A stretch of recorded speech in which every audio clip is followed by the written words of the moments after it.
La Pologne fut le premier pays à affronter l'Allemagne nazie, et elle le fit dans des conditions impossibles.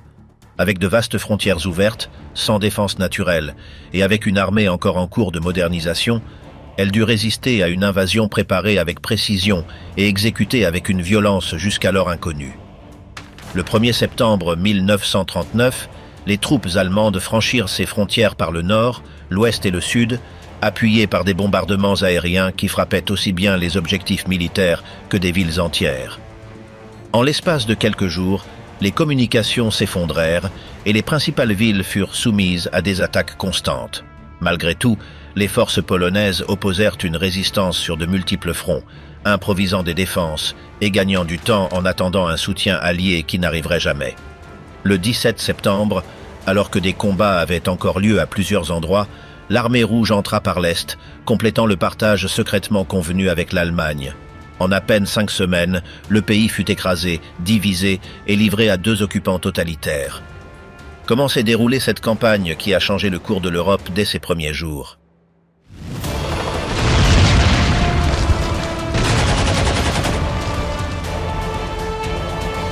Franciszek Onyok, le cadavre dont Hitler avait besoin pour commencer la guerre. Il n'existe qu'une seule photographie connue de Franciszek Onyok. Elle a été prise lors d'une occasion familiale, peut-être au cours d'une visite au tribunal, et le montre en costume et cravate, les cheveux blonds foncés commençant à se raréfier sur les tempes et un regard pâle mais ferme. Il mesurait environ 158 cm, un peu en dessous de la moyenne, et son aspect quelque peu négligé soulignait son apparence commune, presque complètement insignifiante. C'est peut-être la raison de son destin. Lorsque cet homme célibataire de 41 ans fut emmené par ses ravisseurs, il semblait confus, ne comprenant pas pourquoi il était arrêté, bien qu'il ne prononçât pas un seul mot. Il a sûrement été sélectionné à partir d'un dossier au siège de la Gestapo sur la Prinz Albrecht Straße à Berlin, où l'on recherchait d'urgence un Polonais avec des antécédents d'activisme anti-allemand dans un but non spécifié. Onyok convenait trop bien. Né dans la province allemande de Haute-Silésie en 1898, il avait combattu du côté polonais lors des soulèvements silésiens après la Première Guerre mondiale. Après un certain temps en Pologne, il revint en Allemagne en 1925 et dut se battre contre un ordre d'expulsion, allant même jusqu'à présenter son cas devant la Société des Nations à Genève. Bien qu'il ne fût plus aussi actif en 1939, il restait connu dans sa ville natale de Hohenlieben comme un défenseur de la cause polonaise. Le 30 août, il fut d'abord transféré à la caserne de Beuthen, où on lui offrit un peu de nourriture et d'eau, puis au siège de la Gestapo à Oppeln, où il passa une nuit enfermé dans une salle d'archives. Pendant tout le trajet, ses gardes notèrent qu'il se montrait apathique, la tête basse et sans dire un mot. Personne ne lui parla, sauf pour de brèves instructions, et il ne fut officiellement enregistré dans aucun des lieux par lesquels il passa. Son identité devait rester cachée. Le matin suivant, le 31 août, il fut conduit au commissariat de Gleiwitz et enfermé seul, de nouveau sans qu'il y ait de registre. Ce serait son dernier jour de vie. Quelques heures plus tard, à l'hôtel Haus Oberschlesien, le major SS Helmut Naujoks donnait des instructions finales à son groupe de 6 hommes. Il avait 27 ans et était originaire de Kiel.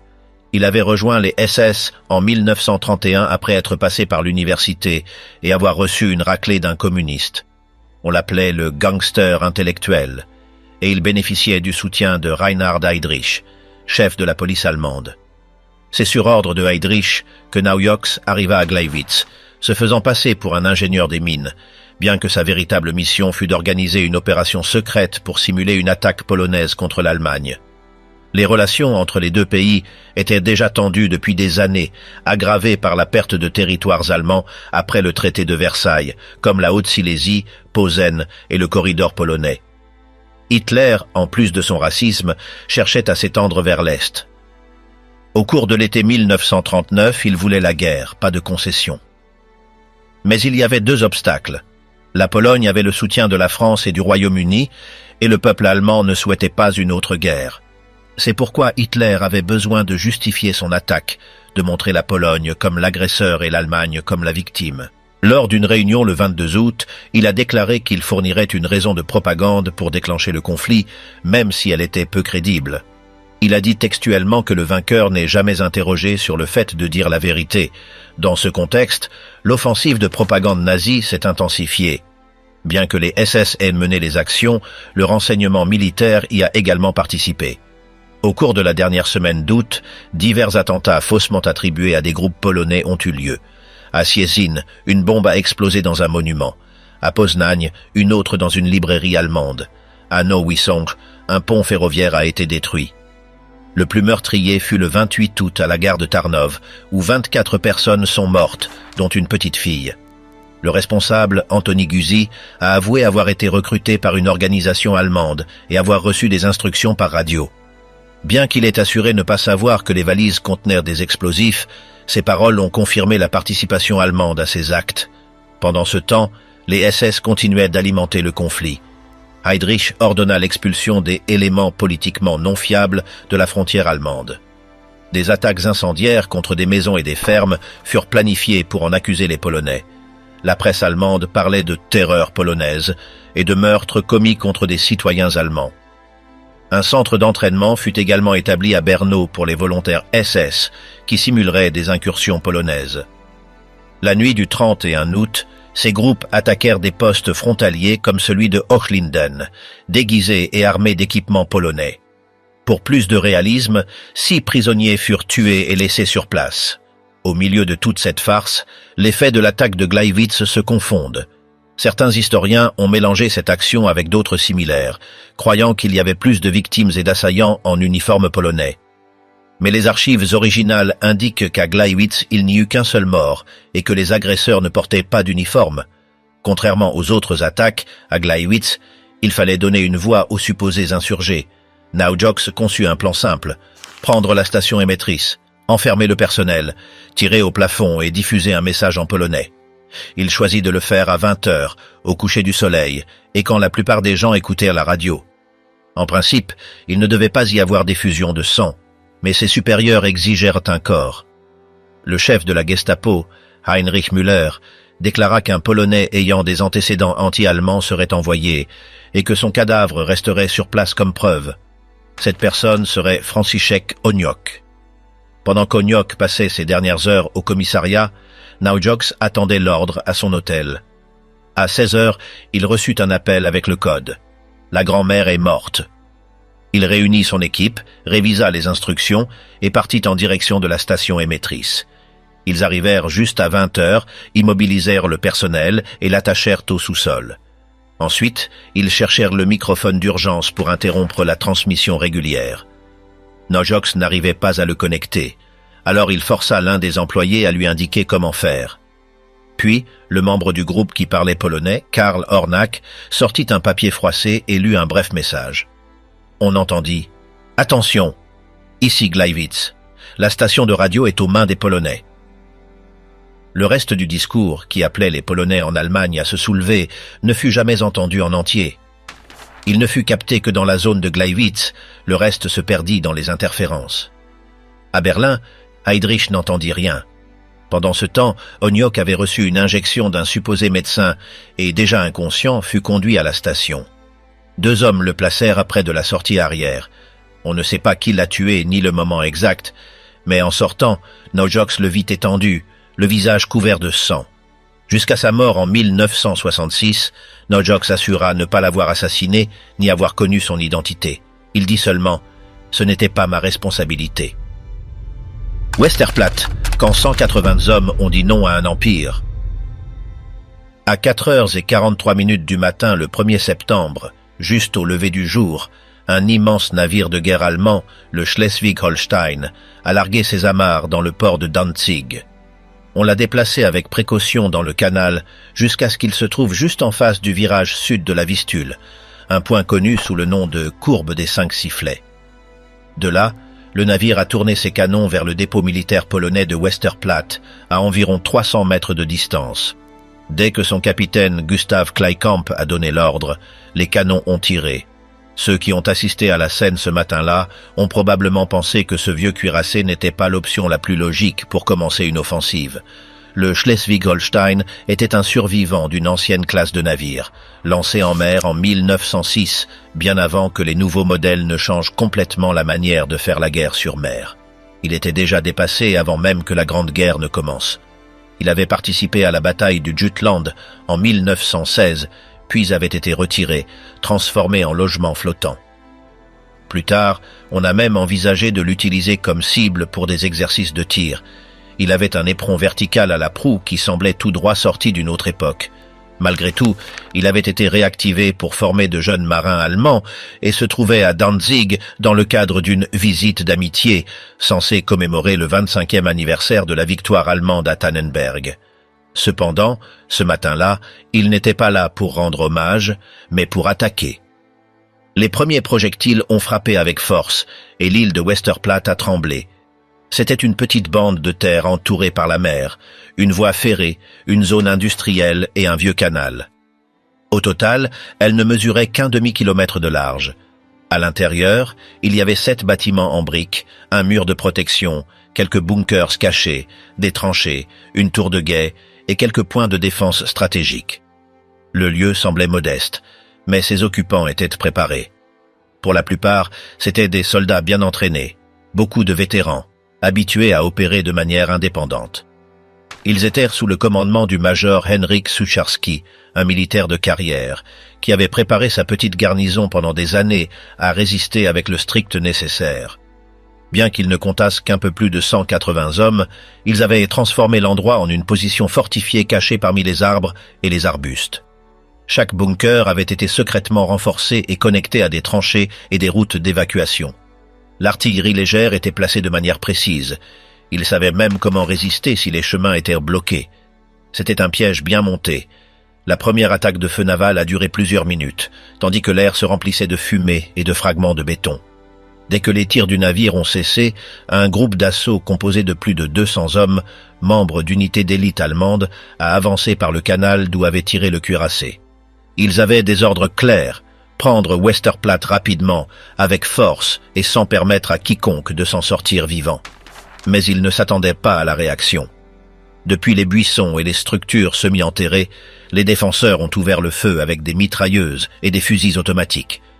Le groupe d'attaque s'est retrouvé piégé dans un feu croisé qui ne lui laissait aucun répit. En l'espace de quelques minutes, ils ont reculé avec plusieurs pertes. L'assaut surprise avait échoué.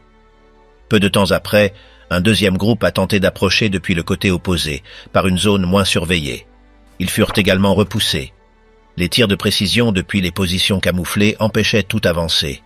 Pendant ce premier jour, il y eut de multiples tentatives, mais aucune ne parvint à pénétrer les défenses. Le deuxième jour, les assaillants sont revenus avec de l'artillerie plus lourde. Ils ont tiré des mortiers et lancé des obus depuis de nouvelles positions proches. Ils ont également amené des canons d'assaut sur rail, tentant de percer les structures en briques. Mais bon nombre de ces constructions étaient renforcées intérieurement et ont supporté l'impact. De plus, la végétation et les décombres commençaient à cacher encore plus les positions défensives. Bien que certaines sections aient subi des dégâts, le gros de la résistance restait solide. L'atmosphère à l'intérieur de l'enceinte était tendue, mais organisée. Les soldats polonais se relayaient pour couvrir les points clés. Ils dormaient par heure en quart rotatif, mangeaient ce qui restait dans les réserves et gardaient le moral haut malgré le bruit constant des explosions et des tirs. Personne ne pensait à se rendre. Ils savaient qu'ils étaient isolés, mais ils savaient aussi que chaque jour de résistance avait une valeur symbolique. Le troisième jour a apporté une offensive combinée. Par les airs, des bombardiers légers sont arrivés, larguant de petites charges. Au même moment, depuis le sol, les unités allemandes ont tenté d'avancer sous couverture de fumée. Mais une fois de plus, les tirs depuis les bunkers ont stoppé l'attaque. Certains soldats allemands ont réussi à s'approcher des murs extérieurs, mais ont été atteints par des grenades lancées depuis de petites ouvertures cachées. Le quatrième jour, il y eut une pause partielle dans les attaques directes. Les Allemands ont commencé à utiliser des haut-parleurs pour demander la reddition. Ils disaient qu'ils étaient encerclés, que la situation était inutile, que personne ne viendrait les aider. Mais la réponse fut le silence. À l'intérieur, les soldats polonais réparaient ce qu'ils pouvaient, redistribuaient les munitions et se préparaient pour ce qui allait arriver. Le 5e jour, le cuirassé a de nouveau ouvert le feu. Cette fois, ils ont utilisé des projectiles perforants. Plusieurs ont percuté les murs principaux, provoquant des effondrements partiels. Un entrepôt a été touché et a pris feu. La fumée noire a couvert une partie de l'île. Malgré cela, les défenseurs continuaient de répondre avec précision. Chaque tentative de traversée de la part des attaquants était accueillie par des rafales constantes. Le 6e jour, les bombardements ont été plus intenses. Une attaque nocturne a été tentée, avec des unités spéciales qui ont traversé le canal dans de petites embarcations. L'obscurité ne leur a pas été d'une grande aide. Des projecteurs cachés se sont allumés soudainement et ont exposé les envahisseurs. Les mitrailleuses ont de nouveau retenti. L'eau s'est remplie de débris et de corps. Ils n'ont pas avancé d'1 mètre de plus. À l'aube du 7e jour, les restes du bâtiment principal étaient partiellement détruits. Le commandant polonais savait qu'ils ne pourraient pas résister beaucoup plus longtemps. La plupart des munitions étaient épuisées. Plusieurs étaient blessés et il y avait peu de médicaments. Malgré cela, ils attendaient une attaque finale. Mais ce jour-là, elle n'est pas arrivée. Au lieu de cela, on a entendu un message clair. Ils offraient la reddition avec des garanties. Après consultation, le commandant a accepté. Ils sont sortis les bras en l'air, propres et en ordre. Leurs ennemis les regardèrent avec respect. Ils avaient tenu 7 jours sans renfort, sans soutien extérieur et sans se rendre avant d'avoir tout épuisé. La défense de Westerplatte n'a pas changé le cours des événements, mais elle a démontré qu'avec de la préparation, du courage et de la stratégie, même un petit groupe peut résister plus longtemps que ce à quoi on s'attend. Et bien que les murs soient tombés, l'histoire est restée debout. Du premier jour, la Pologne n'avait aucune chance.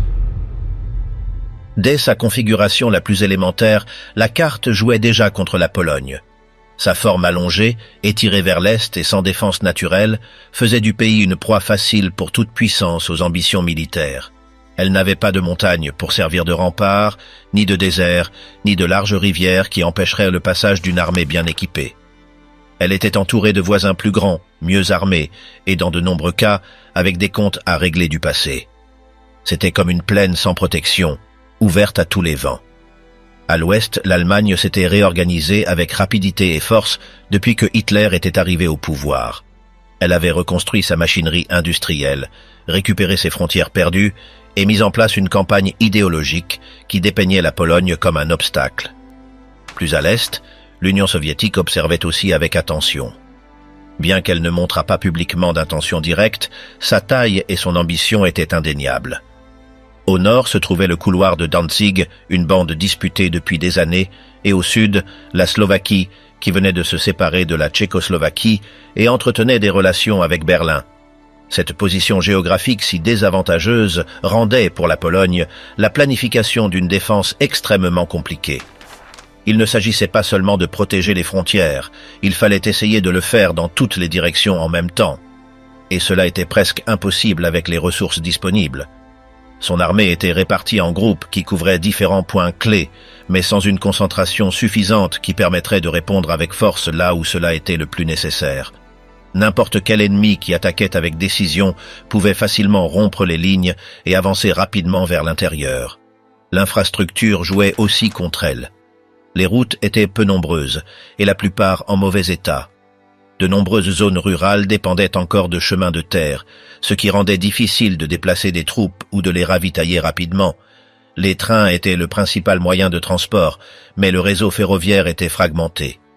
Les rails n'étaient pas toujours compatibles avec les standards étrangers, ce qui compliquait encore plus les déplacements urgents ou l'échange de soutien avec de possibles alliés. Un autre point faible était l'économie.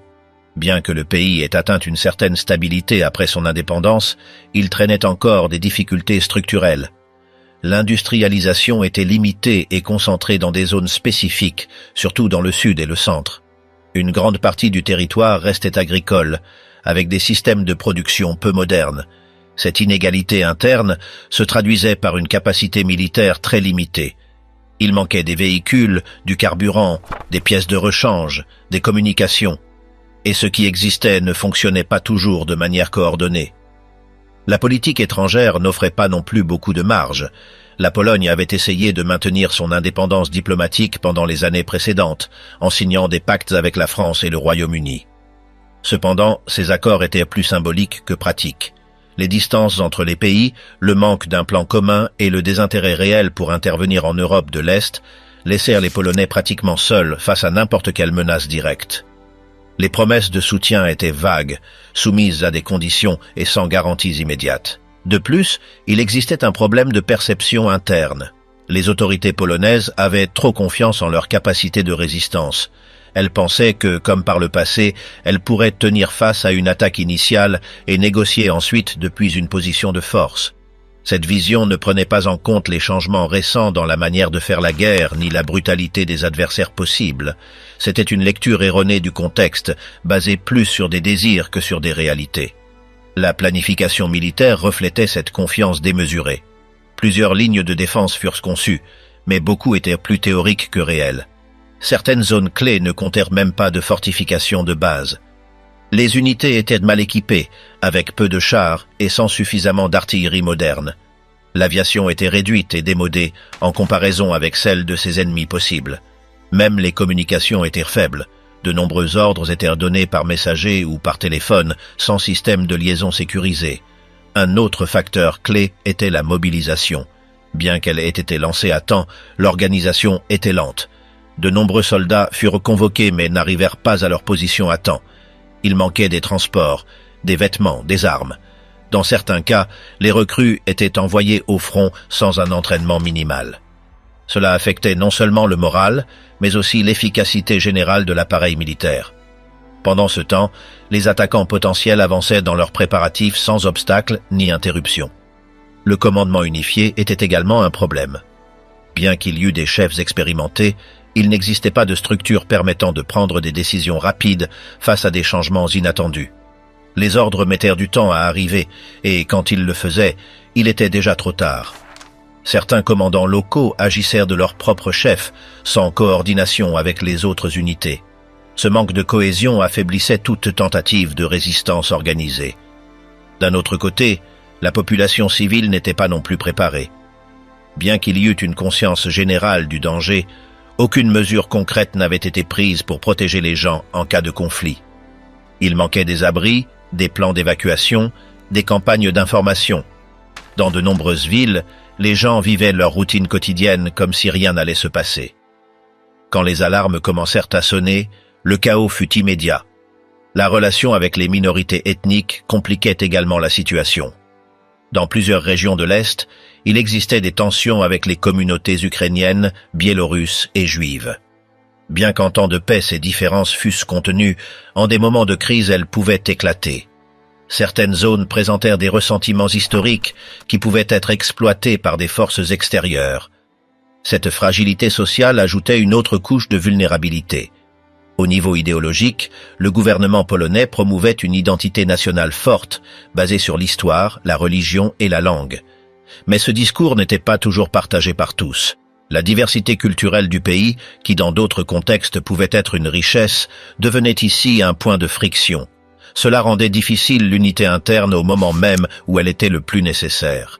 La diplomatie polonaise a essayé de maintenir une position ferme face aux pressions externes. Elle ne voulait pas céder au chantage ni accepter des accords qui compromettraient sa souveraineté. Mais cette rigidité avait aussi des conséquences. En ne cherchant pas d'alliance plus large ou de concessions tactiques, des portes se fermaient qui, à un autre moment, auraient pu offrir une marge de manœuvre. La stratégie devint une impasse. La perception internationale de la Pologne n'aidait pas non plus. Pour de nombreux observateurs, le pays était vu comme une nation jeune, instable et mal préparée pour affronter une crise de grande envergure. Cela générait des doutes chez ses supposés alliés et renforçait l'idée que, en cas de conflit majeur, elle serait plus un fardeau qu'un partenaire efficace. Cette image affaiblissait toute tentative de demander une aide concrète ou immédiate. En termes technologiques, la différence avec ses ennemis potentiels était de plus en plus grande. Tandis que d'autres pays investissaient dans de nouvelles armes, des tactiques modernes et une communication avancée, la Pologne continuait d'utiliser des méthodes du passé. Même en entraînement, de nombreuses pratiques étaient dépassées. Cela mettait les soldats en désavantage dès le premier jour, avant même que ne commence n'importe quel mouvement sur le terrain. Le climat politique interne n'aidait pas non plus. Bien que le pays eût un gouvernement stable, il existait des divisions entre civils et militaires, et entre différentes branches du pouvoir. Certaines décisions importantes étaient prises tardivement ou sans le consensus nécessaire. Ce manque de clarté générait de la confusion et freinait la réponse face à des situations urgentes. Enfin, il y avait le facteur psychologique. De nombreux leaders et citoyens croyaient que la menace ne se concrétiserait pas. Ils pensaient que l'ennemi n'oserait pas faire le premier pas, ou que d'autres pays interviendraient à temps. Cette illusion collective a retardé des décisions clés et a permis de sous-estimer l'ampleur du danger. Au moment où ils s'en sont rendus compte, il était déjà trop tard. L'avancée du chaos, comment l'Allemagne a mis la Pologne en pièces en une semaine. À l'aube, les sirènes commencèrent à retentir sans relâche et les villes, encore endormies, tremblèrent au rugissement des moteurs dans le ciel, tandis que les premières bombes tombaient avec précision sur les points clés, gares, routes, aérodromes et dépôts. En l'espace de quelques minutes, le calme disparut complètement. La population civile, désorientée, se mit à courir sans savoir où. Les rues se remplirent de fumée, de cris et de confusion. Sans avertissement préalable ni temps pour réagir, tout se produisit au même moment, comme un coup synchronisé. Les divisions allemandes n'avançaient pas comme le faisaient auparavant les armées traditionnelles. Il ne s'agissait pas d'une ligne droite ni d'un siège classique, mais d'une avancée en profondeur, brisant avec vitesse les défenses les plus faibles, dispersant des unités mal coordonnées et semant le chaos à chaque pas, avec des colonnes de chars appuyées depuis les airs qui se déplaçaient rapidement, laissant des villages en ruine, tandis que certaines garnisons tentèrent de résister, mais étaient dépassées en nombre et en armement, faisant qu'en quelques heures, la structure organisationnelle polonaise commença à s'effondrer. Les routes s'effondrèrent, non seulement à cause des véhicules militaires, mais aussi à cause de la quantité de personnes qui fuyaient. Des familles entières, des personnes âgées, des enfants, des charrettes à chevaux, des bicyclettes et même des animaux, tous tentant de s'éloigner du front, bien qu'il n'y eût pas de front clair. Les attaques venaient de différentes directions et personne ne savait quelle était la route sûre, avec des trains atteints par des bombardements avant de sortir des gares et des chemins bloqués par des débris, des corps et des bagages abandonnés. Pendant les premiers jours, les communications entre les unités polonaises furent interrompues. Certains ordres n'arrivèrent jamais, et dans d'autres cas, les messages étaient contradictoires ou trop tardifs. Le commandement central essaya de regrouper les troupes, mais la mobilité était limitée et l'information incomplète. Les décisions étaient prises avec des heures de retard. Quand la situation avait déjà complètement changé, certains officiers agissaient de leur propre chef, d'autres attendaient des instructions qui ne vinrent jamais, faisant que la coordination devint presque impossible. Pendant ce temps, les avions continuaient de survoler les cieux et n'attaquaient pas seulement des cibles militaires, mais visaient aussi des colonnes de réfugiés, des automobiles avec des blessés et des groupes de civils qui tentaient de s'échapper, avec des explosions constantes, des hôpitaux débordés par le manque de médecins, de civières, de médicaments, et des morgues qui n'y suffisaient plus, utilisant des fosses communes dans certaines zones pour enterrer rapidement les morts. Dans les villages les plus petits, les habitants s'enfermaient dans des sous-sols ou des églises, où certains prêtres organisaient des prières collectives, tandis que dehors tombaient sans cesse des projectiles. Dans d'autres régions, les cloches cessaient de sonner car il n'y avait plus personne pour les faire sonner. Les champs se remplirent de cratères et de décombres. De nombreux chemins ruraux furent coupés par des arbres tombés ou des ponts détruits, et les fermes restaient abandonnées, avec des animaux errants aux alentours sans nourriture ni soins. Au fur et à mesure que les jours passaient, le désarroi augmentait. Certaines unités polonaises essayaient de reculer pour se réorganiser, mais se retrouvaient avec des routes bloquées ou des zones déjà prises. D'autres étaient encerclées sans s'en rendre compte. Les lignes défensives ne résistaient pas plus de quelques heures. Ce n'était pas seulement la supériorité technique de l'ennemi, mais aussi la vitesse, comme si l'offensive se multipliait dans toutes les directions en même temps. Le chemin de fer, essentiel pour déplacer des troupes et des ravitaillements, devint inutilisable dans de nombreuses régions. Certains trains furent atteints par des bombes avant de partir. D'autres rails furent sabotés par les Polonais eux-mêmes pour éviter que l'ennemi ne les utilise, mais cela rendit aussi la retraite difficile, laissant des trains remplis de civils piégés, sans carburant ni direction, avec des wagons à l'arrêt au milieu des champs, exposés aux attaques aériennes. La peur se répandit comme une vague, non seulement la peur de mourir, mais celle de ne pas comprendre ce qui se passait. Dans certaines localités circulèrent des rumeurs de massacres, d'empoisonnement et de sabotage. Beaucoup croyaient que le gouvernement était tombé. D'autres pensaient que tout était le résultat d'une trahison interne. Et au milieu du chaos, faire la distinction entre la vérité et la panique collective était presque impossible, si bien que certains choisirent de se cacher, tandis que d'autres prirent le peu qu'ils avaient et marchèrent sans but. Dans les aéroports, les rares avions opérationnels tentaient de décoller avant d'être détruits au sol. Beaucoup furent atteints alors qu'ils étaient sur la piste, et certains pilotes décidèrent de voler vers l'est pour sauver leurs appareils. Bien que même là, il n'y eut pas de certitude de trouver un refuge. L'espace aérien était dominé. La défense anti-aérienne était rare et non coordonnée. Et dans de nombreux cas, on ne tirait même pas pour ne pas gaspiller inutilement des munitions. Le ravitaillement se rompit aussi. Les unités militaires commencèrent à manquer de nourriture, d'eau et d'essence. Certaines durent abandonner des véhicules par manque de carburant. Dans certaines zones, on réquisitionnait des aliments à la population locale pour pouvoir continuer, ce qui générait des tensions, tandis que dans d'autres endroits, les soldats polonais partagèrent le peu qu'ils avaient avec les civils, essayant de maintenir le moral, bien que tous s'accordaient à dire que la situation était intenable. À Varsovie, l'information arrivait de manière confuse. On savait que l'ennemi avançait, mais sans savoir clairement par où ni dans quelle mesure, les journaux continuaient d'être imprimés. Mais on ne leur faisait plus confiance. Certains fonctionnaires abandonnèrent leur poste. D'autres essayaient de maintenir la normalité en organisant des refuges, des rationnements et des mesures d'urgence, tandis que la radio transmettait des messages d'encouragement ainsi que des avertissements concernant d'éventuels bombardements.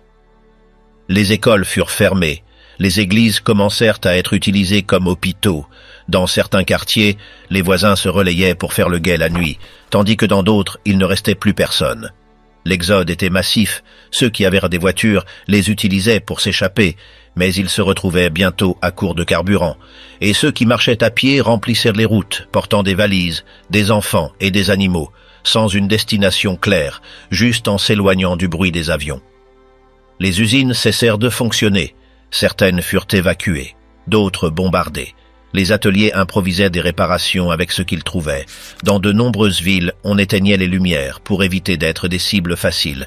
Mais cela aussi apporta la peur, car dans l'obscurité tout était suspect.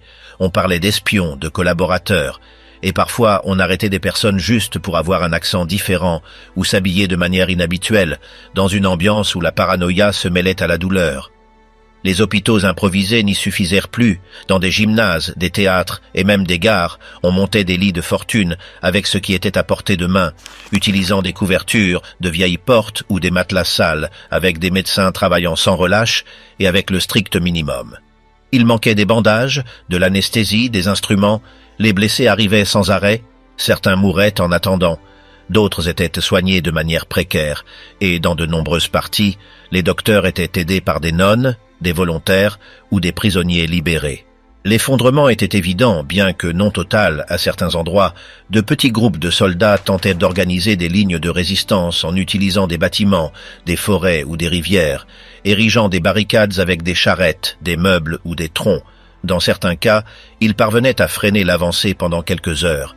Dans d'autres, ils ne faisaient que gagner du temps pour que les civils s'échappent. Des actions courageuses mais isolées, sans une stratégie commune ni un plan centralisé qui les connecterait. Dans la campagne, les paysans cachèrent les soldats blessés, leur donnaient des vêtements civils, les nourrissaient et les aidaient à s'échapper. Certains furent dénoncés et fusillés. D'autres réussirent à en protéger plusieurs pendant des jours, tandis que des stations de radio clandestines commençaient à émettre depuis des sous-sols, avec des messages brefs et codés, essayant de maintenir le moral et d'organiser de petites actions de sabotage, bien que tout fût improvisé et sans structure ferme.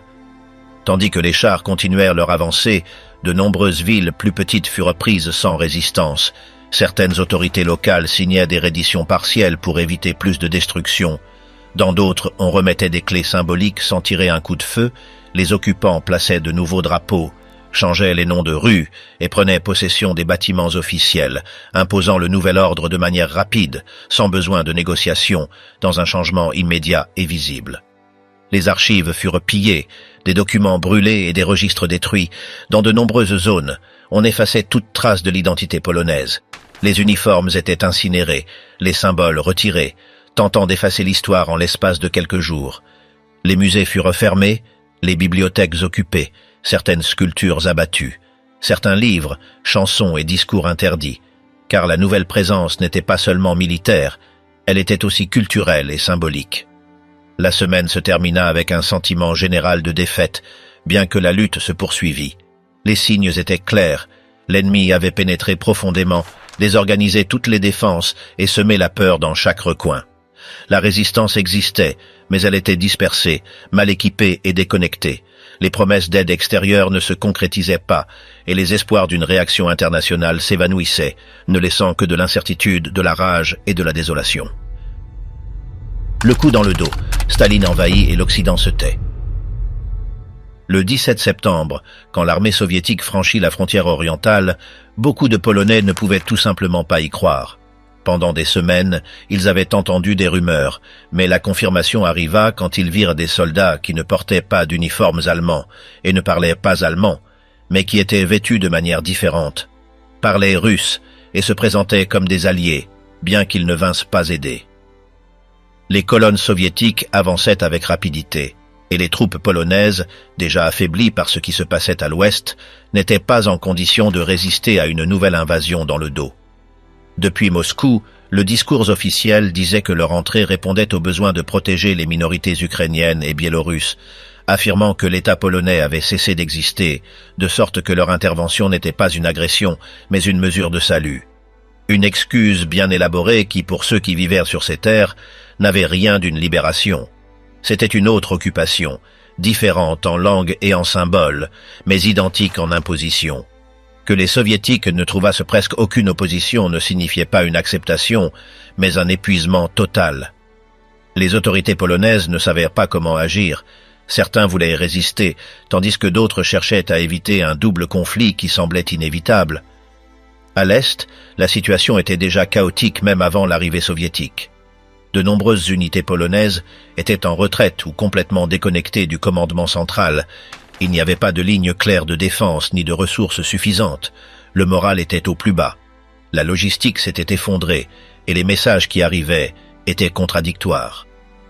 Quand les rapports de l'avancée soviétique furent confirmés, certains commandants décidèrent de se rendre sans combattre, d'autres essayèrent de négocier, et bien qu'il y eut des affrontements sporadiques, il n'y eut pas de résistance organisée, non par manque de volonté, mais parce qu'il n'y avait tout simplement plus de moyens de le faire. Les troupes soviétiques agissaient avec assurance et détermination, prenaient des villes, désarmaient des soldats polonais, remplaçaient des drapeaux et s'installaient rapidement dans les bâtiments publics sans donner de signes d'improvisation, comme si elles savaient avec exactitude quoi faire et où aller. Dans de nombreux endroits, les habitants sortaient regarder avec un mélange de peur et de curiosité, sans savoir s'ils devaient résister, fuir ou s'adapter, car tandis que certains avaient entendu dire que les Soviétiques venaient les libérer, d'autres suspectaient que cela n'était que le début d'une autre étape d'occupation. Avec le temps, la majorité comprit que cette arrivée n'apportait pas de soulagement, mais de nouvelles peurs. Les diplomates polonais tentèrent d'obtenir un soutien urgent. Des rapports désespérés furent envoyés de Londres et de Paris, avertissant que la double invasion était en cours, avec l'espoir d'une réaction immédiate de leurs alliés. Une condamnation, un message clair, une action militaire. Mais rien ne se passa. En France et au Royaume-Uni, les leaders choisirent le silence. Personne ne voulut ouvrir un deuxième front, ni envisager de déclarer la guerre à Moscou. Le sujet fut tout simplement évité. Pour les Polonais, ce fut une trahison. Les traités signés promettaient de l'aide en cas d'agression, mais maintenant ils révélaient des limites invisibles qui ce jour-là furent brutalement exposées. Dans certains endroits, les forces soviétiques semblaient même se coordonner avec les Allemands. Il n'y eut pas d'affrontement entre eux. Au contraire, on vit des scènes où les deux armées se saluaient, échangeaient des informations et même des prisonniers, et dans certaines villes, les Soviétiques arrivaient juste après que les Allemands étaient repartis. Bien qu'officiellement il n'existât pas d'alliance, la coordination était évidente. Pour les Polonais, c'était un cauchemar. Ils étaient poussés d'un côté, tandis qu'ils étaient piégés par l'autre. Il ne restait plus de ligne défensive, ni de route d'évasion, ni de zone sûre. Tout avait été divisé. L'arrivée des Soviétiques eut aussi un effet immédiat sur la population civile. On commença à arrêter des officiers, des fonctionnaires, des enseignants, des leaders locaux et toute personne considérée comme influente. Beaucoup furent déportés. Les autorités avaient des listes, effectuaient des perquisitions maison par maison et confisquaient des propriétés, tandis que dans certaines zones, des groupes locaux profitèrent de l'occasion pour régler des comptes ou gagner du pouvoir, dénonçant des voisins ou réglant de vieilles querelles. L'ordre social se fissurait. Certains tentèrent de fuir vers le sud, d'autres se cachaient dans les forêts, mais il était de plus en plus difficile de se déplacer parce que les chemins s'étaient contrôlés et les postes de surveillance se multipliaient. Dans les écoles, les changements arrivèrent immédiatement. De nouvelles directives furent données aux professeurs, les drapeaux polonais furent baissés, les statues retirées dans plusieurs villages. Les journaux commencèrent à diffuser des messages différents, les radios changèrent de ton, et tout ce processus fut si rapide que beaucoup ne parvenaient pas à assimiler ce qui se passait. Ce qui hier était un symbole national était aujourd'hui un motif de suspicion. Il était recommandé de ne pas parler de certains sujets, d'éviter les discussions, d'agir avec prudence. La peur n'était pas bruyante, mais lente, silencieuse. Elle s'infiltrait dans les conversations, dans les gestes, dans la façon de regarder ou de se taire. Dans les zones rurales, la réaction fut différente. Certaines communautés ne comprenaient pas bien ce qui se passait. Elles voyaient passer des chars, entendaient de nouvelles voix, mais continuaient leurs tâches quotidiennes, bien que bientôt elles aussi ressentirent le changement. De nouveaux impôts, des confiscations, des patrouilles permanentes. Les festivités religieuses furent restreintes, les réunions publiques eurent besoin d'une autorisation, et peu à peu, une nouvelle manière de vivre fut imposée, sans consultation ni préavis, sans possibilité d'objection. L'avancée n'était pas chaotique, elle était méthodique, précise, sans faille. À la frontière sud, beaucoup essayèrent de traverser vers la Roumanie ou la Hongrie, cherchant à atteindre un lieu neutre, à échapper à cette double tenaille. Certains y parvinrent, d'autres furent interceptés, car les contrôles augmentaient et les chemins étaient de plus en plus difficiles. Ceux qui réussissaient à traverser étaient parfois internés, d'autres accueillis par des communautés polonaises en exil. Ainsi naquit une diaspora qui grandit rapidement, multipliant les récits de ceux qui fuyaient, et chacun racontant une version différente d'une même catastrophe. Les officiers de haut rang faisaient face à des décisions désespérées. Certains se démobilisèrent, d'autres se cachèrent, certains se suicidèrent pour ne pas tomber aux mains ennemies. Plusieurs tentèrent de réorganiser des forces dans le sud, mais il n'y avait plus de ressources, les routes étaient coupées, les communications hors service. L'État semblait dissous, il existait encore des structures, mais vides. De nombreux officiers disparurent, se réfugièrent dans des maisons de paysans, adoptèrent de nouvelles identités, se mêlèrent parmi les gens. Ce n'était pas une reddition, mais ils ne savaient pas non plus comment continuer la lutte. À l'étranger, les Polonais exilés se battaient pour informer. À Londres, Paris et New York, ils envoyaient des lettres, organisaient des conférences, demandaient de l'aide, mais l'attention mondiale était ailleurs. Les journaux parlaient de l'avancée allemande, des décisions françaises, du débat interne au Royaume-Uni, et l'invasion soviétique passait inaperçue. Certains diplomates essayaient de maintenir la cause vivante, mais ils étaient de moins en moins écoutés. Le sentiment d'abandon grandissait, ce qui fut une surprise se transforma en résignation. Les archives d'État furent vidées, des documents cachés, brûlés ou enterrés par peur qu'ils ne tombent aux mains de l'ennemi. Les universités fermèrent, les théâtres aussi, les églises commencèrent à être surveillées. La vie culturelle fut réduite au silence. Certains artistes essayèrent de continuer à créer en secret, d'autres s'échappèrent. On parlait à voix basse, on ne se fiait qu'aux plus proches. Ce n'était pas une oppression explosive, mais une atmosphère dense de surveillance constante. Au fil des jours, la nouvelle administration se consolida. Des comités désignés, des bureaux ouverts, de nouvelles règles imposées. On changea les symboles, les monnaies, les manuels scolaires, la langue officielle dans les documents, les drapeaux dans les actes publics. Beaucoup participèrent par peur, d'autres par opportunité, certains parce qu'ils ne voyaient plus d'alternative. L'adaptation était forcée, mais efficace. En quelques semaines, les vestiges visibles de l'État polonais disparurent du paysage. Le front occidental était fermé. À l'est, l'occupation soviétique était un fait. Penser à une résistance prolongée à l'intérieur du pays devint irréel. Il ne restait qu'un vague espoir de reconstruction depuis l'extérieur, mais ce n'était pas un plan, à peine une illusion. Ce qui était certain, c'est que la Pologne avait été divisée à nouveau, sans une bataille décisive, sans négociation, sans possibilité de défense, non par manque de courage, mais en raison de la taille des ennemis et de l'absence d'alliés qui agissent. Les églises devinrent des centres de refuge spirituel. Elles n'offraient pas de protection physique, mais du réconfort. Dans de nombreux endroits, la messe fut un acte de résistance symbolique. On priait pour les disparus, les prisonniers, ceux qui s'étaient échappés. Certains prêtres étaient surveillés, d'autres arrêtés. La répression était constante, bien que sans grand spectacle. Tout se faisait avec soin, mais sans pause. L'objectif était clair, détruire tout foyer de cohésion nationale. Et pendant ce temps, les enfants continuaient de grandir. Ils ne comprenaient pas entièrement ce qui se passait.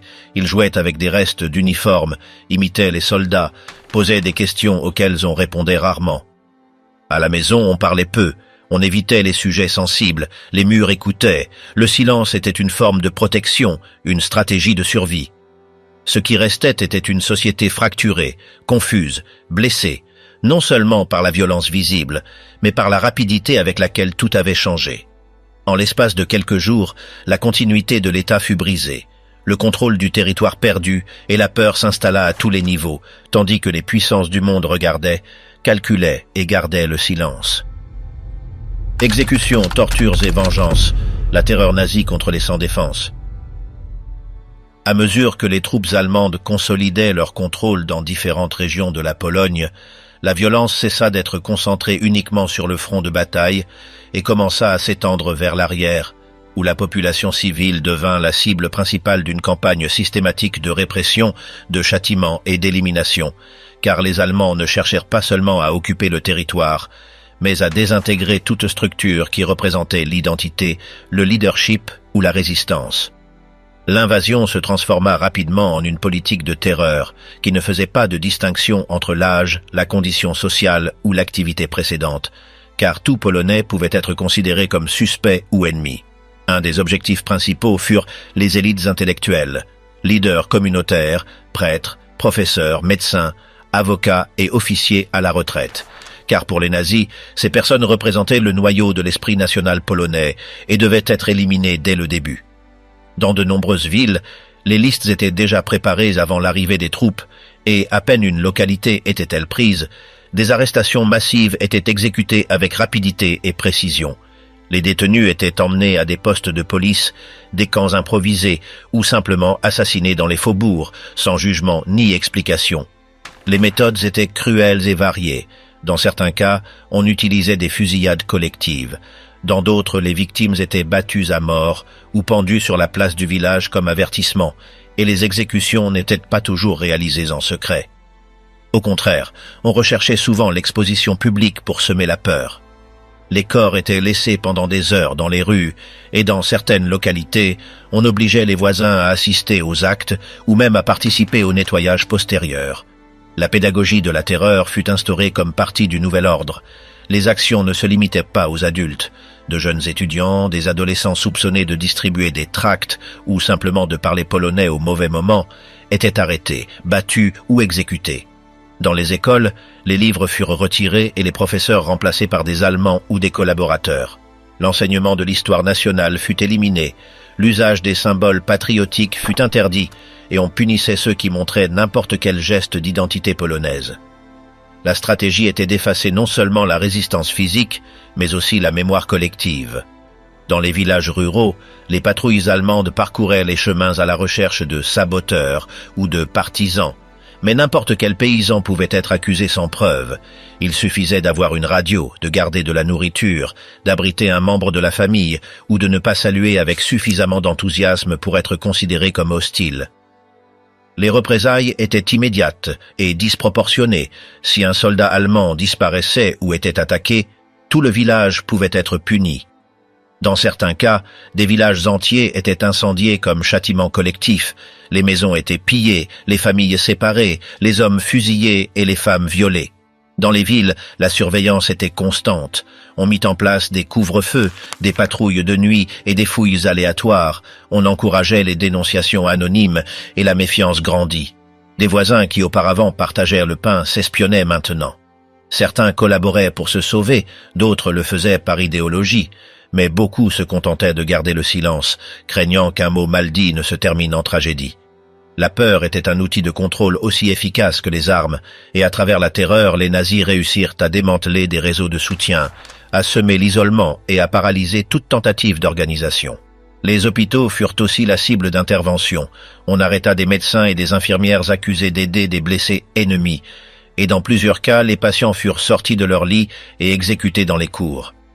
Les ambulances furent réquisitionnées, les pharmacies obligées de livrer leurs provisions, et dans certaines régions, on implanta immédiatement des normes raciales, interdisant les soins médicaux à certains groupes. La santé cessa d'être un droit et devint un privilège, soumise à la loyauté politique ou à l'utilité pour le régime. Les cimetières ne suffisèrent plus, de nombreux corps n'étaient pas enterrés avec un nom. On creusait des fosses communes et on y jetait des cadavres empilés. Parfois, on ne permettait pas aux familles de s'approcher, le deuil fut interdit, les messes funèbres considérées comme subversives, et dans plus d'une paroisse, les prêtres furent arrêtés pour avoir offert du réconfort. Dans certains villages, on instaura la règle qu'il ne pouvait pas y avoir plus de 3 personnes ensemble à un enterrement. La douleur devait être invisible, la mort silencieuse. Les camps improvisés se remplirent de prisonniers civils. Ce n'étaient ni des camps de travail ni des champs de bataille, mais des espaces de châtiment et d'extermination. En eux, les détenus étaient soumis à des interrogatoires brutaux, des passages à tabac constants et des travaux forcés absurdes. Beaucoup mouraient en quelques jours de faim, d'infection ou de blessures. Il n'y avait pas de registre, ni de nom, ni de garantie. Les corps étaient retirés comme des ordures et les familles n'étaient jamais notifiées. Dans certaines zones, les civils étaient obligés de creuser leur propre tombe avant d'être exécutés. On a recueilli des témoignages de survivants qui ont assisté à la mort de leurs parents, que des enfants étaient obligés de regarder. Les synagogues furent pillées, les cimetières juifs profanés, les magasins de propriétaires juifs marqués, pillés ou donnés à d'autres. Et bien que les crimes antisémites s'intensifièrent après, dès le début il y eut un schéma clair d'exclusion, de violence et de meurtre. Les communautés juives comprirent rapidement qu'il ne s'agissait pas d'une occupation temporaire ni d'une guerre conventionnelle. C'était le début d'une persécution sous une forme systématique. Certaines tentèrent de fuir vers l'Est, d'autres se réfugièrent, mais beaucoup restèrent piégés. On utilisa aussi les médias pour renforcer la terreur. On distribua des brochures qui avertissaient de châtiments exemplaires. À la radio, on transmettait des messages sur de nouvelles règles, des interdictions et des sanctions, et sur les places, on affichait des noms d'exécutés comme exemple. On utilisait des mots comme trahison, sabotage ou conspiration. Le langage officiel devint une arme. Quiconque ne s'adaptait pas était considéré comme un ennemi. On n'avait pas besoin de preuves. Le simple soupçon suffisait. Les témoignages recueillis des années plus tard coïncident dans un sentiment partagé d'asphyxie, l'idée qu'à tout moment, pour n'importe quelle raison, tout pouvait finir, que les jours étaient une loterie, que le silence, l'obéissance et l'invisibilité étaient les seules stratégies possibles. Dans les journaux personnels de l'époque se répète une même phrase. « Aujourd'hui, ce n'était pas mon tour. » Vivre devint une question de hasard. Il n'y avait pas de garantie ni de refuge sûr. Les maisons n'étaient plus des foyers, mais des cachettes, les écoles, des camps de surveillance, les églises, des centres de censure. Dans les zones industrielles, les travailleurs furent obligés de produire pour l'ennemi. On réinstaura les usines sous contrôle allemand, et ceux qui résistaient étaient considérés comme des saboteurs. Les grèves étaient punies de mort. Les femmes qui essayaient d'aider des membres de la famille cachés étaient arrêtées, et les enfants étaient utilisés pour signaler des opposants potentiels. La société se désagrégea en de petites cellules de survie. Chacun pour soi, la confiance brisée, le passé effacé. Les forêts se remplirent de fugitifs. Certains étaient des soldats défaits, d'autres des civils persécutés. De petits groupes de résistance se formèrent, mal armés, mal communiqués, sans ressources, mais disposés à lutter. Les nazis répondirent par des rafles. Quiconque était trouvé avec une arme, une radio ou un drapeau interdit était exécuté. Des villages entiers disparurent. Ils furent rasés sans laisser de traces. D'autres furent renommés, germanisés, redessinés sur les cartes.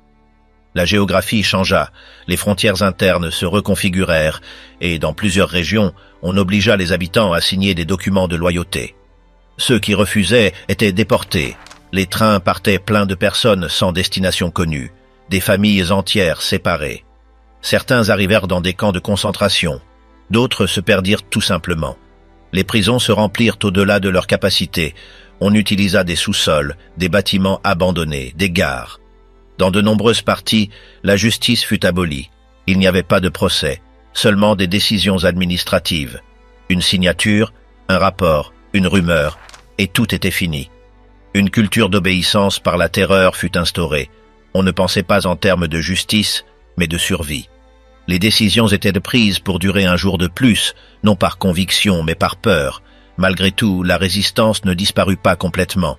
Elle persistait de manière dispersée et silencieuse, sans structure ni leadership clair, mais avec une volonté qui refusait de s'éteindre, soutenue par des gestes minimes qui échappaient au contrôle absolu, poussée plus par la nécessité de ne pas se rendre que par l'espoir de changer quelque chose à ce moment-là.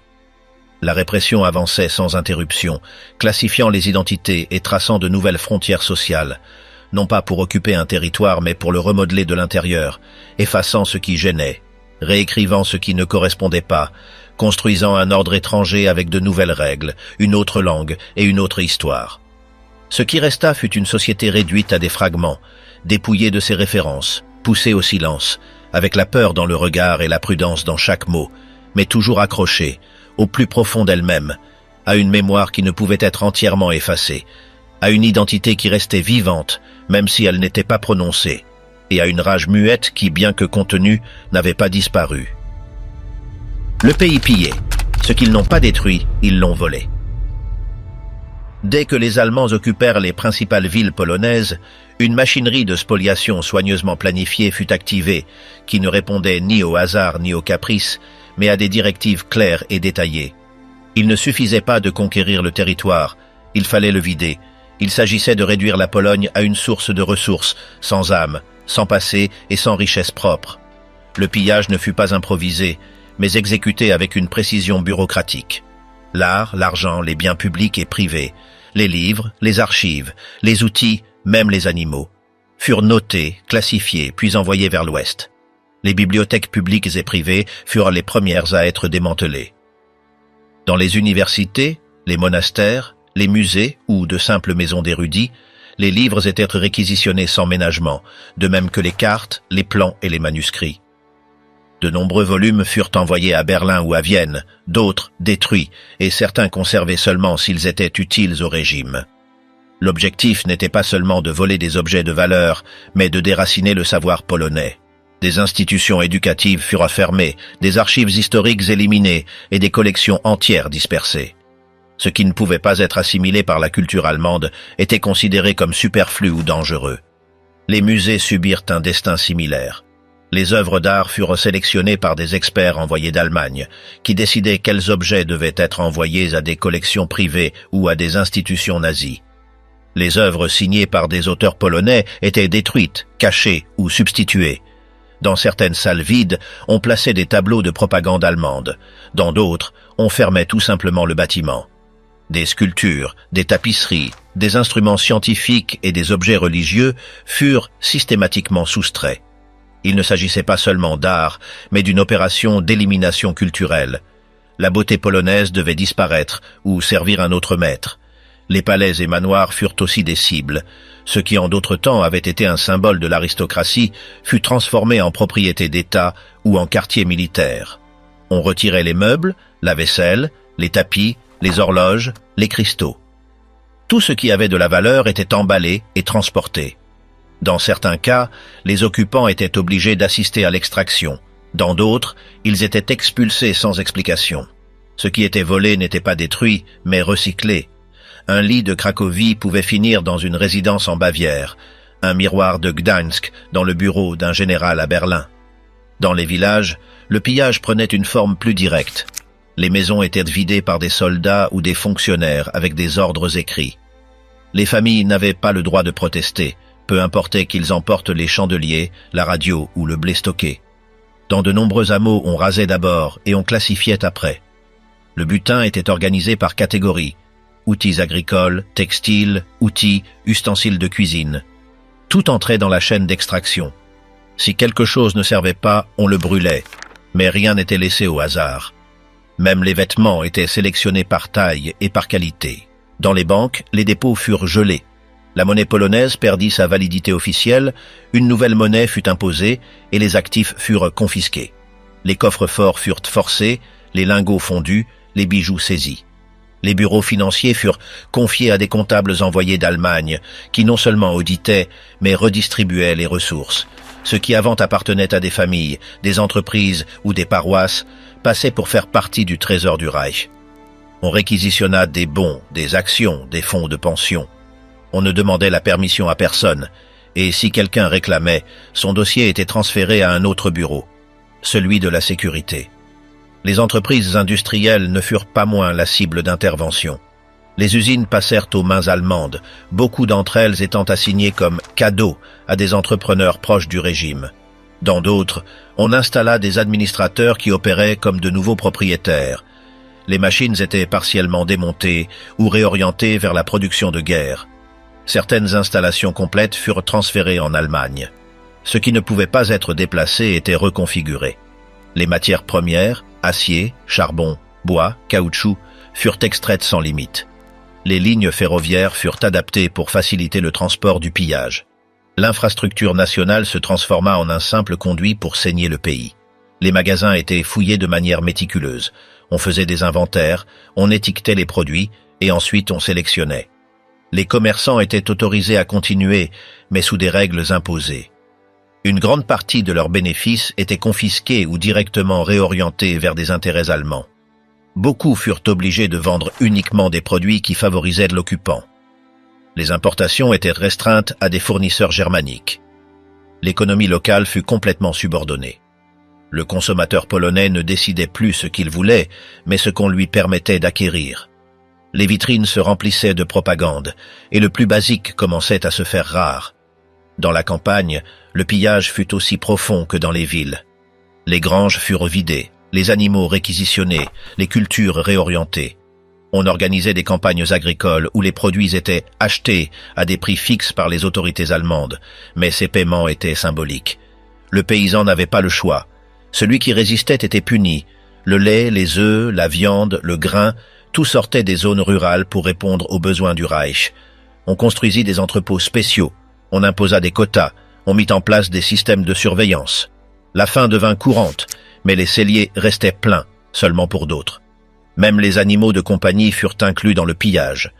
Dans certaines régions, il fallait déclarer la possession de chiens de race ou de chevaux.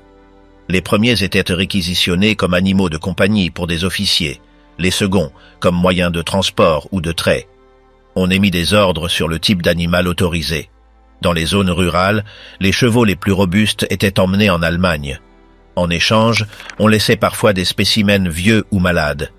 Tout avait une valeur assignée et tout était susceptible d'être volé. Le pillage atteignit aussi les temples. Les églises furent pillées de l'intérieur, non seulement pour leur or, mais pour leurs objets liturgiques, leurs chandeliers, leurs tissus brodés, leurs calices et leurs crucifix. Certaines images religieuses furent détruites, d'autres vendues à l'étranger. Dans plus d'un cas, les cloches en bronze furent fondues. Le pillage spirituel accompagnait le matériel. On imposait de nouveaux rites, de nouvelles hiérarchies. Dans certaines zones, on remplaça les hymnes, dans d'autres, on ferma des chapelles pour manque d'usage. La foi ne fut considérée comme utile que si elle ne contredisait pas l'occupant. Les universités et académies furent aussi vidées. On ne se contenta pas de fermer les cours. On emporta les équipements, les microscopes, les télescopes, l'instrumentation chirurgicale, des laboratoires entiers. Le savoir cessa de circuler. Les publications cessèrent. Les revues scientifiques disparurent, certaines archives furent transférées, d'autres détruites. Les professeurs qui refusèrent de collaborer étaient expulsés ou réduits au silence. La recherche fut dirigée pour satisfaire des intérêts étrangers. On élimina toute possibilité de génération autonome d'idées. La pensée libre fut considérée comme une menace, même sans mots. Les archives d'État furent une cible prioritaire. Cadastre, recensement, registres notariés, documents judiciaires, actes de propriété, tout fut capturé et, dans de nombreux cas, envoyé hors du pays. Contrôler les papiers, c'était contrôler l'histoire, la propriété, l'identité. En faisant disparaître les documents, la capacité de réclamer disparaissait aussi. Des milliers de familles perdirent leurs titres, leurs droits, leurs liens légaux. Ce qui ne figurait pas dans les nouveaux registres n'existait pas, et ce qui existait pouvait être changé. Le pillage incluait aussi des objets personnels, montres, appareils photographiques, instruments de musique, machines à écrire. Beaucoup étaient interceptés dans des gares, lors de perquisitions à domicile ou pendant des déportations. Aux yeux de l'occupant, tout était butin. Peu importait qu'il s'agît d'une œuvre d'art signée ou d'une lettre de famille. Si cela pouvait être transporté, on l'emportait. Sinon, on le détruisait. L'objectif était que rien ne reste intact, que le pays ne puisse pas se reconstruire à partir de ses propres fragments. Ainsi, jour après jour, le visible et l'invisible disparurent. Le pillage n'était pas seulement économique ni uniquement culturel, il était total. Chaque action cherchait à appauvrir, à effacer, à soumettre. À travers le vol, on prétendait transformer une nation en un territoire vide, dépourvu de ressources et de mémoire. Et bien que de nombreux objets furent récupérés avec le temps, le dommage était plus profond, car ce que le pillage nazi a emporté, ce n'était pas seulement des choses, c'était des histoires, des identités, des projets, des racines. Un pays ne se vide pas seulement avec des bombes, il se vide aussi avec des caisses, des camions et des sceaux officiels. La fin, c'est ainsi que la Pologne tomba pendant que le monde regardait. Pendant les dernières semaines de septembre, tandis que les cartes se teignaient de bandes allemandes et soviétiques qui avançaient des deux côtés, les communications tombaient une à une, les gouvernements locaux disparaissaient, et de nombreuses villes ne savaient plus si elles étaient toujours sous une autorité quelconque. Malgré cela, dans plusieurs régions du pays, des groupes entiers de soldats polonais continuaient à combattre, comme s'il existait encore un front clair. Beaucoup ne savaient pas qu'un nouvel ennemi entrait par l'Est, d'autres le savaient, mais décidaient de ne pas se rendre, convaincus qu'il valait encore la peine de résister quelques jours de plus, par principe, par honneur ou simplement parce qu'il n'y avait pas d'autre issue. Un des épisodes les plus intenses fut la défense de Varsovie. La capitale, bombardée avec force depuis les premiers jours, se transforma en une forteresse improvisée où des soldats, des policiers, des civils et des volontaires organisaient une résistance décidée. Les quartiers se divisaient en secteurs défensifs et les barricades grandissaient avec des meubles, des pierres, des tramways renversés. La population creusait des tranchées dans les parcs, organisait des tours de garde, réparait les dégâts pendant la nuit, et bien que les projectiles tombassent quotidiennement, la ville résistait. Chaque attaque allemande recevait une réponse inattendue, et bien que les lignes s'affaiblissent, le centre restait ferme. Dans d'autres zones, la lutte continuait sans coordination centrale. Des unités dispersées maintenirent des positions dans des villages, des forêts ou des collines, sans savoir que l'armée polonaise en tant que telle n'existait plus. Certains commandants décidèrent de se battre jusqu'à épuiser les munitions. D'autres tentèrent de se retirer vers le sud avec l'espoir de traverser la frontière hongroise ou roumaine pour se réorganiser. Certains y parvenaient, d'autres étaient interceptés ou disparaissaient dans le chaos. Malgré tout, l'impulsion de combattre restait présente. Un des foyers de résistance les plus prolongés fut la forteresse de Modlin, près de Varsovie. Plusieurs milliers de soldats résistèrent pendant des semaines sous un siège constant. Les positions étaient bombardées quotidiennement. Les ravitaillements se faisaient rares, mais ils parvenaient à maintenir leur ligne, réparaient les défenses pendant la nuit et répondaient avec le peu qu'ils avaient. La pression augmenta avec l'arrivée de renforts allemands et finalement, sans possibilité d'aide extérieure, la forteresse se rendit, mais seulement après avoir obligé l'ennemi à investir du temps, des hommes et des ressources dans une position qui aurait dû tomber en quelques jours. À l'est, près de Lwów, il y eut aussi de durs affrontements. La ville fut encerclée par 2 fronts, mais les défenseurs parvinrent à freiner les avancées allemandes pendant plusieurs jours. Les unités improvisaient des lignes défensives avec ce qu'elles trouvaient. La topographie aidait, avec des forêts denses et des cours d'eau qui compliquaient l'avancée ennemie. Cependant, quand les troupes soviétiques commencèrent à apparaître de l'autre côté, la situation devint intenable. Pris entre 2 feux, les commandants décidèrent de capituler pour éviter une destruction totale. Plus au sud, des villes comme Przemyśl offrirent également de la résistance. Bien que comptant peu de force, les défenseurs réussirent à maintenir le passage de la rivière San pendant plusieurs jours. On organisait des patrouilles de nuit, on renforçait les positions avec des sacs de sable, on traçait des lignes de feu dans des rues étroites. L'ennemi avançait avec des chars et de l'artillerie lourde, mais la connaissance du terrain et la détermination locale prolongèrent la défense plus que prévu. Finalement, la ville tomba, mais après avoir causé des pertes significatives à l'attaquant. Dans les Carpates, des unités entières se déplaçaient par des chemins de montagne, en essayant d'atteindre la frontière slovaque ou hongroise. Elles n'y parvenaient pas toutes. Certaines étaient interceptées par des colonnes ennemies, d'autres tombaient dans des embuscades, mais beaucoup continuaient à avancer en petits groupes sans contact avec le commandement central, traversant des rivières, des forêts et des cols enneigés. Pour eux, la guerre continuait. Leur objectif était de sortir du pays, de se regrouper et de continuer à combattre depuis l'exil. Certains y parviendraient et finiraient en France ou au Royaume-Uni. D'autres disparaîtraient en chemin, laissant leur destin dans le mystère. Dans d'autres zones, les redditions n'étaient pas le résultat d'une défaite militaire, mais de l'isolement. Certaines garnisons maintenaient leur position sans savoir que tout le pays s'était déjà effondré. Les messages n'arrivèrent pas, les radios étaient éteintes, et dans de petites villes, les officiers recevaient des délégations ennemies avec des propositions de reddition qu'ils ne pouvaient pas vérifier. Certaines acceptaient, épuisées. D'autres décidaient de continuer à combattre jusqu'à avoir une confirmation. Dans plus d'un cas, les combats se prolongèrent pendant des jours sans qu'aucun des deux camps ne sût que, pour le reste du monde, la guerre en Pologne était déjà terminée. Dans la région marécageuse de Polesie, à l'est, un foyer de résistance émergea, dirigé par le général Franciszek Kleberg. Avec les restes de plusieurs unités dispersées, il réussit à former un groupement de combat qui continuait à opérer alors que le reste du pays était déjà occupé. Kleberg n'improvisait pas, il appliqua son expérience pour organiser des défenses mobiles, adapter la stratégie au terrain et maintenir le moral. Ils résistèrent plusieurs jours sous des attaques continues, et finalement, sans logistique ni possibilité de fuite, ils se rendirent le 6 octobre, étant l'un des derniers foyers organisés de résistance. Il y eut aussi une activité navale. Quelques navires de la flotte polonaise réussirent à s'échapper vers des ports britanniques. D'autres furent coulés par l'aviation. La côte avait été perdue dès les premiers jours, mais des détachements navals et des défenses côtières continuèrent de tirer jusqu'à épuiser les munitions. Quand cela se produisait, il ne restait que le silence. Les derniers jours de septembre furent chaotiques. Il ne s'agissait plus de défendre un front, mais de maintenir vivante la possibilité de faire quelque chose de plus. Les commandants savaient que l'ennemi avait une supériorité totale, mais tant qu'il y aurait des soldats prêts, ils continueraient.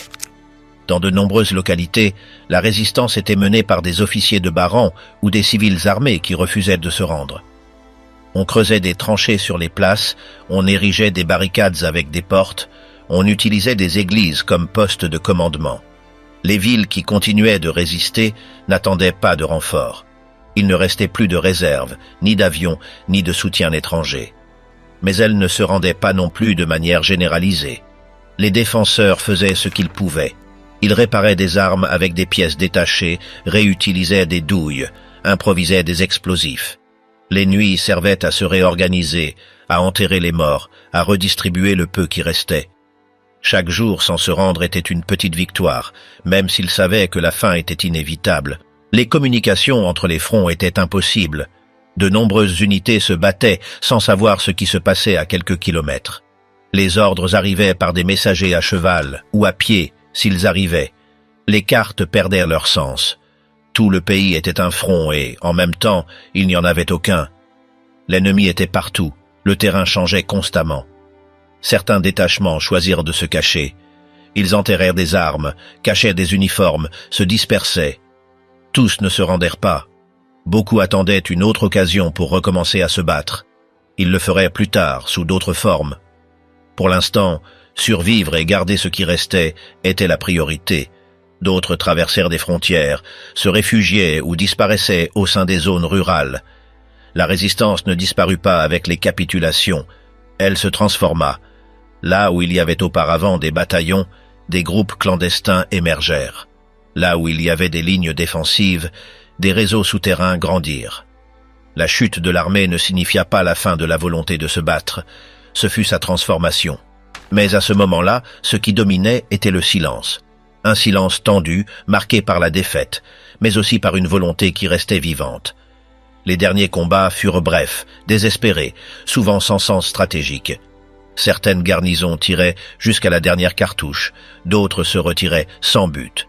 On se battait pour des collines sans valeur ou pour des ponts inutilisés, mais on se battait quand même, parce qu'il restait encore des soldats en uniforme, des armes à la main et une idée claire, ne pas se rendre sans se battre. La reddition ne fut pas un acte unique, ce fut un processus fragmenté, plein de contradictions. Dans certaines villes, on signait des capitulations formelles. Dans d'autres, les soldats déposèrent les armes et étaient arrêtés. Certains se rendèrent en groupe, d'autres tombaient seuls. Tous ne furent pas traités de la même manière.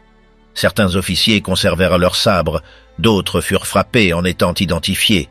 La fin ne fut ni digne ni uniforme. Elle dépendait de qui était aux commandes, du moment, du lieu. Au fil des jours, la géographie du combat se réduisait.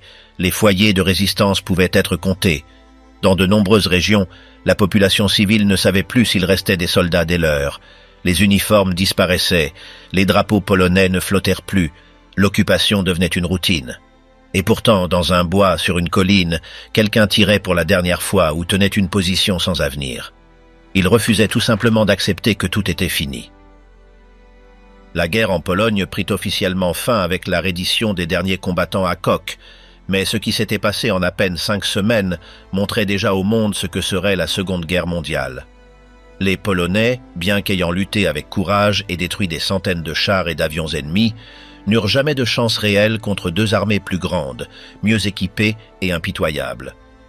D'abord, il y eut les attaques aériennes allemandes sur des villes sans défense, où des milliers de civils moururent sous les bombes, puis vinrent les exécutions massives, les représailles et le début d'une violence raciale qui s'étendrait bientôt à toute l'Europe. Quand l'armée rouge entra par l'Est, la Pologne se retrouva prise au piège entre 2 totalitarismes qui n'hésitèrent pas à assassiner, déporter et classer des millions de personnes selon des critères de race ou de classe sociale. Le prix humain fut énorme. Des dizaines de milliers de soldats morts, jusqu'à 1/4 million de victimes au total et des villes entières réduites en cendres. Mais ce qui marqua le plus cet épisode fut ce qu'il annonça. La disparition de la ligne qui séparait les combattants et les civils, l'utilisation de la terreur comme outil de guerre, l'entrée en scène de l'extermination systématique et le cynisme absolu des alliés occidentaux qui, bien qu'ayant promis de l'aide, laissèrent la Pologne seule.